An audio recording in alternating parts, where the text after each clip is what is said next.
Сөз депутат Момбеков Рыскелди Чыныбековичте. Рахмат, Айда Камчыбековна, урматтуу Ашырбек Майданович.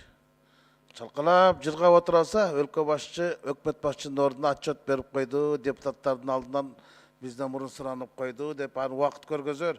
Бирок президенттин бүгүнкү кайрылуусунда Сооронбай Шарипович коррупцияга каршы күрөш боюнча дагы бир нерсе кайталап кетти. Мен ушул теманын улайында Талас менен Тарас ортосунда чоң капка деген пост бар.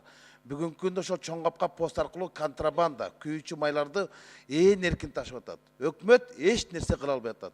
Анткени азыркы күндө мына мен акыркы маалыматтарды алдым. Ушу март айынан баштап эле 731 миң тонна күйүүчү май өтүптүр. Ашырбек Майданович, биякта турсаңыз анан сүйлөшө аласыз.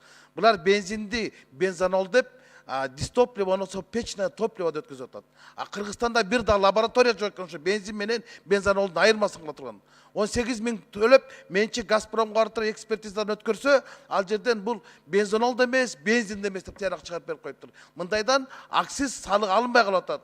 Жалпы март айында эле 3 миллион сомго жакын акциз салык алынбай калды. Буга ким күнөөлүү? Демек контрабандага өкмөт өзү жол берип атпайбы? Же өкмөт менен бөлүшүп атат? Анда контрабандист өкмөт контрабандисттер менен контрабандисттер өкмөт менен күрөшүп аткан болот атпайбы? Ушу бир лаборатория саралбаган өкмөтпү?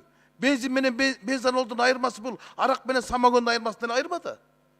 Ошондо аныктай албайсыңар ушул өкмөт. Бул биринчи маселе. Экинчи маселе жол боюнча да айтып кетти президент. Ногу Бишкек Карабалта жолундагы боюнча тендер боюнча аудиттер эсептеп чыгыптыр да. Алардын бүгүнкү салып аткан жолу, алып аткан айлык менен алуу жөнүндө. Эми таң калдым да.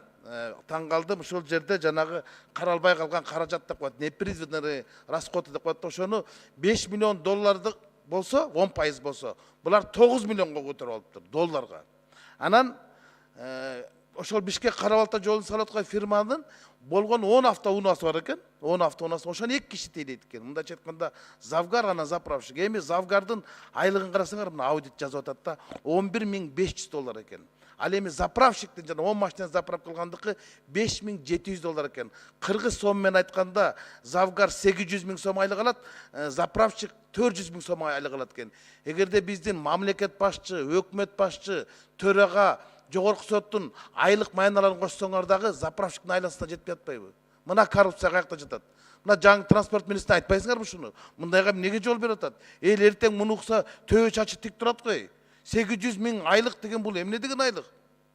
Завгардыкы. Заправщик 400 миң сом айлык алса. Ушул эки нерсени айтып коеюн дедим. Ушу транспорт министрлигиндеги Бишкек Карабалта жолунча тендердин аудиттин эсеби боюнча юридикалык баа беришсин. Рахмат.